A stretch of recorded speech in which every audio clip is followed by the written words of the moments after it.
Tiens, comme par hasard sur le parking du Kingdom, qu'est-ce qu'on retrouve? Le camion du Tour, du PGA Tour. Ça vous dit d'aller faire un petit tour dedans? C'est parti donc pour un petit tour du propriétaire du Tour Truck. Vous vous retrouvez dans un endroit étonnamment hyper grand, puisque le toit de ce Tour Truck grimpe et permet de faire entrer une lumière de taré.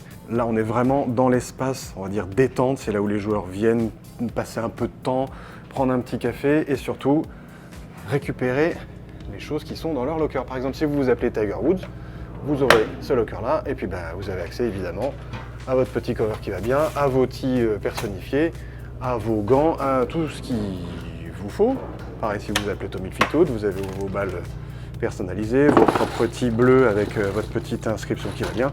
Bref, tous les joueurs du Tour sont pleinement choyés par ici. Mais ce camion, c'est surtout un endroit où on construit tous les clubs.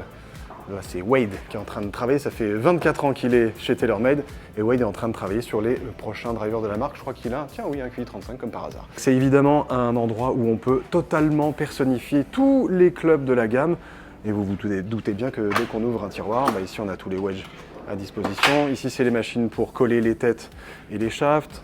Ici c'est toutes les machines pour gérer tout ce qui est swing weight. Là c'est la petite chose pour grinder les clubs. Enfin bon bref, il y a de quoi faire exactement tout ce qu'on veut. Les tiroirs, il y en a à foison avec tous les clubs de la marque à disposition. Et par ici, il y a un petit tiroir que moi personnellement j'aime beaucoup. C'est le tiroir des grips, avec les grips de Rory, de Tiger, de Tommy Fleetwood, de Scotty Scheffler, du numéro mondial qui joue quoi? Des Golf Pride tout simple, avec à chaque fois le nombre de couches de scotch qu'ils aiment avoir dessous. Tiens, au passage, une petite info que vous ne verrez pas inscrite par ici, mais Scotty Scheffler demande 7 couches de scotch sur ses grips. 7 couches.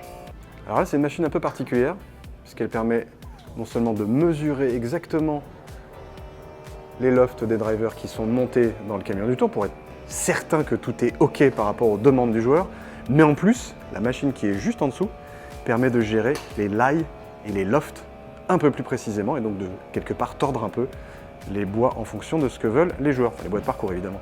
Et ce qui est hyper agréable, c'est qu'une fois qu'on a réussi à construire les clubs avec l'aide de Wade, on peut aller tranquillement se reposer dans les hauteurs du camion parce que oui, ce camion a bien un étage et c'est là que se reposent les meilleurs joueurs et joueuses de la planète. Et ce qui est chouette, c'est qu'ils peuvent même regarder Wade travailler du haut.